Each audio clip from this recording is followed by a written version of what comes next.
Salam sejahtera bagi kita semua. Halo, perkenalkan, nama saya Yeni Rosalin Monte, peserta Latsar CPNS tahun 2026 dari Kantor Wilayah Direktorat Jenderal Pemasyarakatan Jambi, Angkatan 13, Kelompok 4. Pada kesempatan kali ini, izinkan saya memaparkan esensi dan pengalaman saya dalam mempelajari Agenda 1 bersama Bapak Fasilitator Dr. Nurdin dan rekan-rekan peserta Latsar CPNS yang lainnya.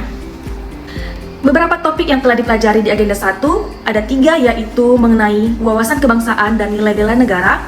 Yang kedua ada analisis isu kontemporer, dan yang ketiga adalah kesiapsiagaan bela negara. Materi pertama yaitu mempelajari tentang wawasan kebangsaan dan nilai-nilai bela negara. Nah, materi ini mempelajari tentang 4 kode dasar di negara, yaitu ada Pancasila sebagai ideologi dan dasar negara, ada UUD 1945 sebagai konstitusi negara, lalu ada Bhinneka Tunggal Ika sebagai semboyan negara kita, dan ada NKRI sebagai wadah negara. Kesimpulan dari pelajaran wawasan kebangsaan adalah jika diibaratkan sebuah bangunan, Pancasila adalah fondasinya, UUD 1945 adalah tiang dan aturannya, Bhinneka Tunggal Ika adalah penghuni yang beragam, dan NKRI adalah rumahnya. Keempatnya tidak boleh dipisahkan agar negara tetap kokoh. Lalu ada materi juga nilai bela negara, di mana di dalam materi ini ada 5 dasar yang diajarkan, yaitu cinta tanah air, sadar berbangsa dan bernegara, setia pada Pancasila, rela berkorban, dan kemampuan awal bela negara. Nilai bela negara yang pertama ada cinta tanah air, di mana kita harus mengenal, memahami, dan mencintai wilayah kita, yaitu wilayah negara kita, Indonesia.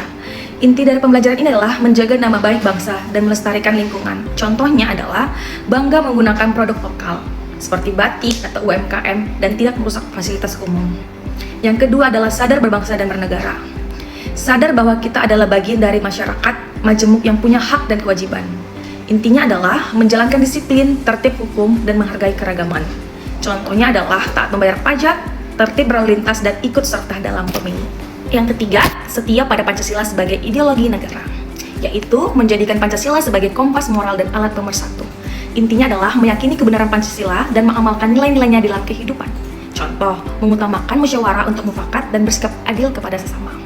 Yang keempat dari nilai bela negara adalah rela berkorban untuk bangsa dan negara, yaitu maksudnya bersedia mendahulukan kepentingan umum di atas kepentingan pribadi atau golongan, di mana kita bisa menyumbangkan tenaga, pikiran, dan waktu demi kemajuan bangsa. Contohnya adalah bekerja lembur demi pelayanan publik yang maksimal untuk membantu korban bencana alam. Lalu nilai bela negara yang terakhir adalah kemampuan awal bela negara, yaitu kesiapan diri kita secara lahir dan batin untuk membela negara, di mana kita dituntut untuk memiliki fisik yang prima dan mental yang tangguh. Contohnya, dengan rutin berolahraga agar tetap produktif saat bekerja dan terus belajar untuk meningkatkan kompetensi diri. Lalu, materi selanjutnya yang dipelajari dalam Agenda 1 ialah analisis isu kontemporer. Analisis isu kontemporer bukan sekedar pengetahuan umum, melainkan instrumen untuk membentuk PNS yang profesional sebagai pelaksana kebijakan, pelayan publik, serta perangkat dan pemersatu bangsa. Analisis isu kontemporer merupakan topik krusial, terutama bagi mereka yang berkecimpung di dunia birokrasi, akademisi, atau profesional yang ingin memahami perubahan sosial yang tepat.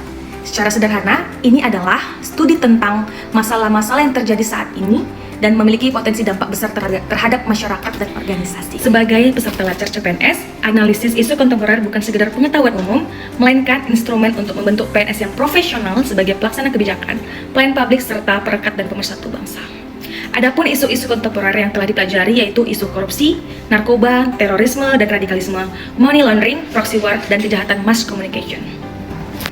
Dalam materi ini, fasilitator Bapak Dr. Nurdin mengajarkan untuk membedah sebuah isu secara profesional yang biasa digunakan untuk beberapa tahapan teknis analisa isu, di mana ada beberapa tahapan itu. Yang pertama adalah teknik APKL, yaitu aktual, problematik, khalayak, dan layak.